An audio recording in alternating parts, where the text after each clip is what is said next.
Good day, everyone. This is Jesse. I will be your guide for this issue of Storms of the Month, and we'll be looking at a couple of storms from May. For the sake of time, I'm not going to spend a lot of time on the upper air and mesoscale setup for the main storm we're going to look at, and that was the one that occurred on May 13th. I want to try and keep this video fairly short. So for brevity's sake, we're not going to spend a whole lot of time on the weather pattern and the setup for this storm. So at 12Z on the day of the first storm in question, we're going to look at 500 millibars here on the left. You can see we have generally a broad northwest flow coming over the area. There is a subtle shortwave trough of 500 millibars moving over western Kansas, and then another one over New Mexico.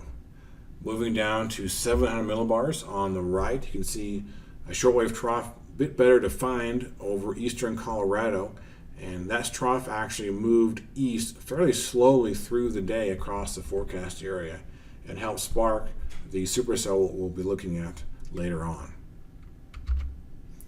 Looking at effective shear, at roughly the time the supercells first started, we had 30 to 40 knots of effective shear over the forecast area. Mean wind at that time was about 20 knots, maybe 25 knots, and it was headed toward the east-southeast. Looking at mixed layer CAPE and SYN here on the right, we didn't have a whole lot of instability at the time the storm first appeared. About 250 joules was all, but it did increase through the afternoon. Mixed layer SYN was either 0 right along the weak boundary we'll talk about in a minute, or maybe as much as 25 joules per kilogram to the south of that boundary. Moving to the left here, we have a surface plot at roughly the time of the storm first started, and then we have satellite imagery as well. The brown here denotes a weak boundary. We have upper 60s to the west of the boundary and then low to mid 70s to the east of the boundary. So this makes me think we have a weak cold front that's parked just west of the forecast area. Looking at the satellite imagery, we might have a mix of towering cumulus or orphan anvils. So that tells us the environment is becoming more and more suitable for thunderstorms to form. Looking further to the southeast, you can see we have some convective roll clouds, and this tells us the environment has a low static stability for at least that part of our forecast area. Unfortunately, for this event, I was not able to find archive level 2 radar data, since this was the time period where we were having difficulty getting level 2 radar data out to the world. So for now, we'll just have to do with this snapshot of storm reports with this storm when it first started to show signs of becoming severe. And based on the warnings, you can see how it kind of headed with the mean wind and then made a sharp right turn and headed almost due south across our forecast area. Now there's a few storm reports I wanted to kind of key on for clouds that we're going to look at in a little bit. The first report is right here, and we had 1 inch hail report as it moved into northwest Kansas, and then the hail size actually increased to 2 inch around the St. Francis area.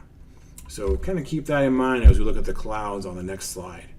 And also, as the storm approached Goodland, we had a weak tornado reported just northwest of town. So keep that in mind as well as we look at the clouds here on the next slide. So on the left here, I have a feature following zoom loop. And I'll let this go through the loop once for you. You can see we have at least a couple things I want to address. So the storm formed off that weak boundary, and it moves with the mean wind, but then it makes that right turn as it moves into Nebraska. And I'll let it go back to the beginning again, but I want to point out an interesting cloud feature. Right here, we have what's called an above anvil cirrus plume. And to the right, I actually have a snapshot of roughly when that above anvil cirrus plume first showed up. Again, that was roughly as a storm went from moving with the mean wind to taking that right turn away from the mean wind. So right in here is where we have that above ambulus cirrus plume that the arrow is pointing to. Now the reason this is an important feature to remember is because it is, according to research, is one of the best correlated satellite features with severe weather. Research has shown that this feature usually appears about 30 minutes before we have our first severe weather report occur. So based on where this is, the storm is, in relation to our first severe weather report, that seems fairly reasonable, because remember, our 1-inch hail report was, I believe, about the time it moved into northwest Kansas. So again, kind of an interesting feature to keep in mind. Another feature I want to point out is what's called feeder clouds. And these basically look like fingers extending away from the supercell. And I have that kind of outlined for you there on the bottom picture on the right. I probably should have extended it further north to the northwest there of St. Francis, because I think that might also be part of the feeder clouds there. So I want to point out those clouds here on our loop as well. So watch as the storm moves over Cheyenne County, Kansas. We see those feeder clouds appear. And remember, that's when we went from 1-inch hail to 2-inch hail being reported. So feeder clouds, the reason they're important is they indicate the storm is about to undergo rapid intensification. And again, we see that those clouds appear in Cheyenne County, Kansas when we went from 1-inch hail to 2-inch hail being reported. And also look at the loop as it moves over Sherman County, Kansas. We see those feeder clouds actually become better defined when it moves over Sherman County right there. And recall, that's when we had a weak tornado actually reported to us northwest of Goodland, I believe. So just a couple interesting cloud features I wanted to point out to you. So those can come in very handy when you're kind of on the fence about whether to issue a warning, or if you're not sure if the storm is going to be maybe intensifying in the near future. So I want to give you another example of what an above ambulus cirrus plume looks like. So I'll give you just a few seconds here to see if you can pick that out before I highlight it for you. So here is the main one I wanted to show you. The other one is right here. And again, those are very well correlated with severe weather based on research. So if you're on the fence about whether a supercell or really any thunderstorm needs a warning, and you see this above ambulus cirrus plume, that's a good indication that a warning is needed. Another interesting feature is called a warm pocket. And we did see that on the supercell for May 13th. You can see there with the arrows. And there's actually a supercell to the north in North Platts area that had a warm pocket as well. And a warm pocket is caused when the overshooting top causes subsidence downwind of the strong updraft. So again, I'll read that reasoning here. So the overshooting top is causing subsidence downwind of the strong updraft. So that's what's causing that warm pocket to appear. So you can see this with infrared imagery. Now, another example here comes from May 24th, just before 6 p.m. You can see we have a couple warm pockets. And on this day, we had two very good supercells, one over our area and then one just south of our area that was producing golf ball size hail, I believe. One last interesting feature I want to share with you from the supercell on May 13th was a hail swath. And that hail swath is right here. And actually, I think it goes to the northwest, to the north of Yuma County. So again, just an interesting feature there I wanted to share with you from that supercell on May 13th. To wrap up this presentation, I want to talk about ZDR Arc and KDP foot. We've seen quite a few examples of these from across the country, but I want to show you an example of a supercell that had these characteristics that was actually in our area. So this was the day of the Selden tornado. So this image was taken, I believe, 45 minutes before the first tornado report for Sheridan County. So we have reflectivity and ZDR on the top, KDP and storm relative velocity on the bottom. So I want to highlight for you the ZDR arc and the KDP foot.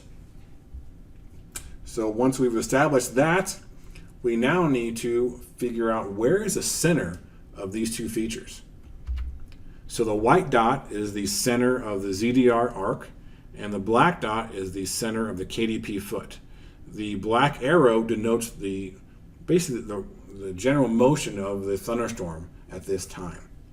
So our next step is to draw a line through those two center points, which is what the brown line here has done. So we look at this and we see that the orientation of the brown line, the separation vector, to the movement of the supercell is almost perpendicular. So given this was an environment suitable for tornado formation, since we have a separation vector that's perpendicular to the mean wind, this tells us the storm is ingesting streamwise vorticity, which means it is very favorable for producing tornadoes given the environment we had that day. So this feature showed up about 45 minutes before the first tornado was reported for Sheridan County. So again, I just want to point that out to you as another example of how useful these are when you compare that to all of the examples we've seen with the TWIP training for ZDR Arc and KDP foot. So I want to share with you a very slow loop of this feature as it is leading up to the Selden tornado.